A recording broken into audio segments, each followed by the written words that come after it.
The story begins with a noblewoman who says that kindness and compassion don't matter, the only thing that is most important is discipline. Alicia Williams believed this strongly. In this girl's favorite video game, Alicia is the villainess who is always mean to the heroine, but this girl admired her strength and liked her ruthless verbal abuse. She couldn't bring herself to like the heroine, who was a commoner allowed to study into the Magic Academy for nobles. The heroine seemed too perfect, always polite, always smiling sweetly, and playing with the prince's feelings. While her friends dreamed of being the heroine loved by all, she would rather be the villainess. One day, as she woke up, she realized she had become Alicia, the eldest daughter of the powerful Williams family. Her eyes sparkled as she realized that she had been reincarnated as the villainess of her favorite game. She couldn't let this chance slip by and decided to work hard to become the greatest villainess that goes down in history. Also, my channel might also become a history, if you don't like this video and subscribe. Okay, maybe I'm exaggerating, but here at this channel, I have lots of content to share. So, please hit that subscribe button. Now back to video. Alicia ran quickly down the halls, passing her mother and maid, who were surprised to see her awake so early. But she couldn't waste time if she wanted to be the best villainess. Her first goal was to learn swordsmanship from her brothers. They were just as surprised to see her up and even more shocked when she asked to train with them.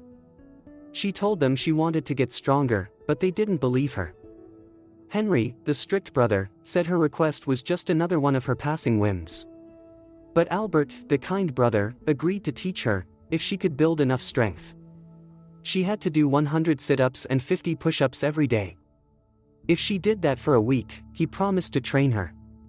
Even though her brothers doubted her, Alicia told them not to underestimate her and ran off, excited for the week ahead.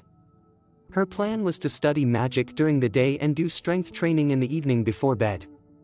In this world, only nobles had the mana to use magic, and the basic elements were dark, fire, light, wind, and water. The nobles who are best in the 5 main elements are called the 5 great noble families.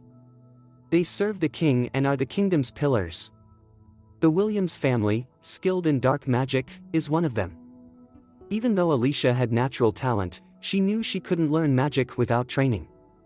She searched the library, but was disappointed not to find a single book on magic. Alicia then chose to start with a book on plants, knowing she needed to learn more than just magic. She read about various herbs and magical plants. She got so caught up in learning that she lost the track of time. By the end of the day, she was surprised at how much she had read. However, as she struggled to complete just 50 push-ups, shaking the whole time, she realized her body was not very strong. After resting, she found that the next day, she could easily do the push-ups and sit-ups. Her next plan was to have breakfast and then return to the library.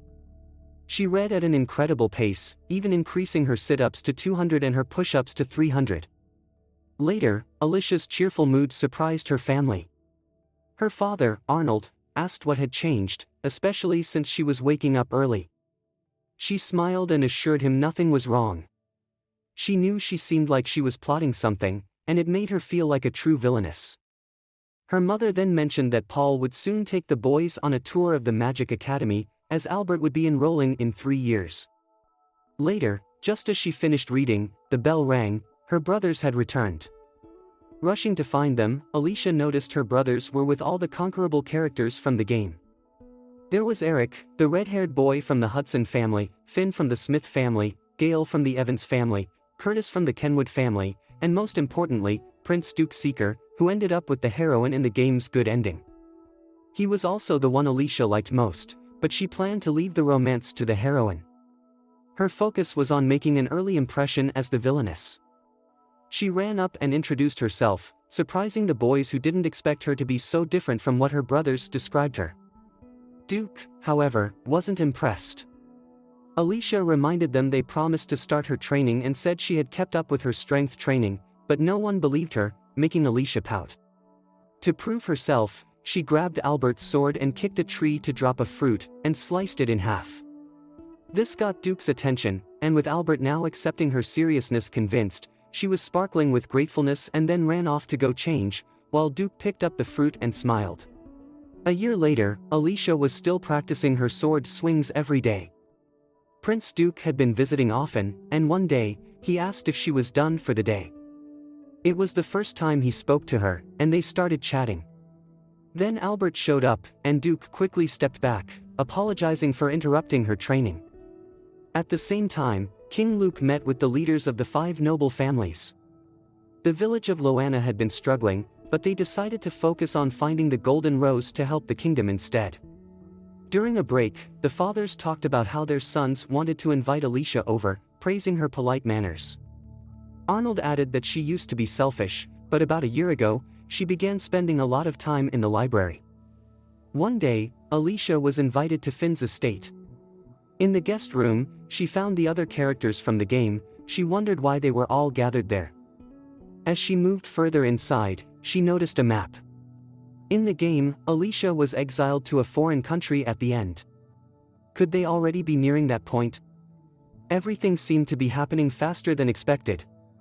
Just then, King Luke entered, and everyone bowed respectfully.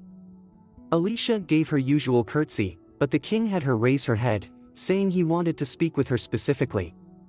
To her surprise, he quickly asked how she felt about the state of their kingdom, Durkee's. Confused, she wondered why he was discussing politics with an 8-year-old. Then it clicked, this must be a test for her as a villainess. She believed it was a challenge from God to see if she could rise to the role. So, she boldly said that while Durkee's was a powerful kingdom, it wasn't a good nation.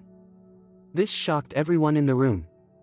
She went on to explain that despite the strong economy, most of the wealth was with the nobility, creating a large wealth gap. An uprising could happen at any moment. The king asked Alicia how she would strengthen their economy. She suggested taking control of the neighboring country's gold mines, using others to make a profit. She felt this was her path to becoming the greatest villainess. The king praised her idea and left, allowing her to breathe a sigh of relief.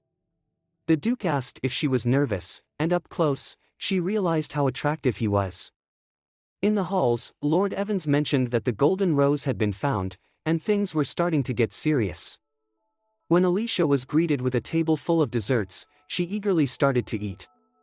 The Duke couldn't take his eyes off her, smiling the whole time.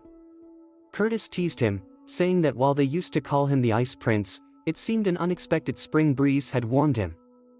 As the sun set, the Duke presented Alicia with a gift. Though a bit late, he explained it was a birthday present. When she opened it, she was stunned to find a diamond necklace inside. After the Duke left, she was still in disbelief, sweating at the thought of how valuable diamonds were here compared to her old world. She couldn't understand why he would give her such a precious gift. Meanwhile, back in the king's meeting room, they watched as the Golden Rose bloomed. And that's where we'll leave off. Don't forget to subscribe and hit the like button to catch the next part.